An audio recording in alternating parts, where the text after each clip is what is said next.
I'm Roland, I'm Carolyn. and we're the Ashbys. And we want to share with you the story about when God said you can do something.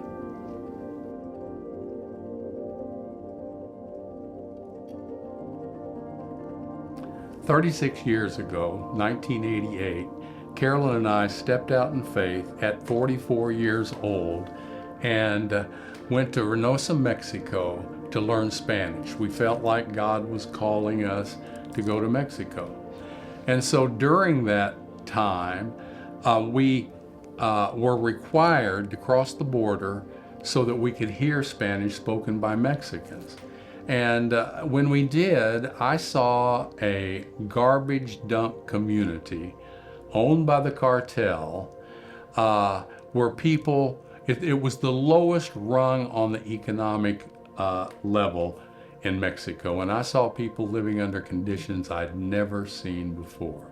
They were living under campaign tarps. They were living in cardboard boxes. They didn't have any dry shelter. And I felt God said, Roland, you can do something.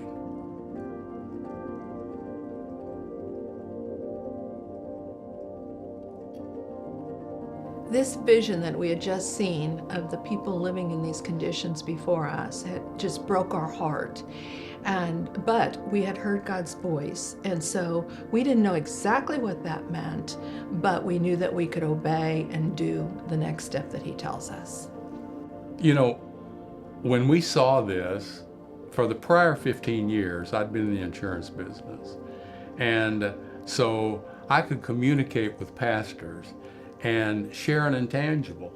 And so that's what I started doing. I felt like God meant when He said, Roland, you can do something, that we could come up with a dry shelter and provide that for people.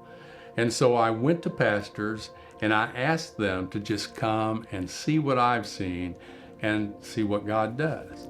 And over the years, they have mobilized their flocks and the body of Christ, and we have built over 2,000 homes for homeless families in Mexico.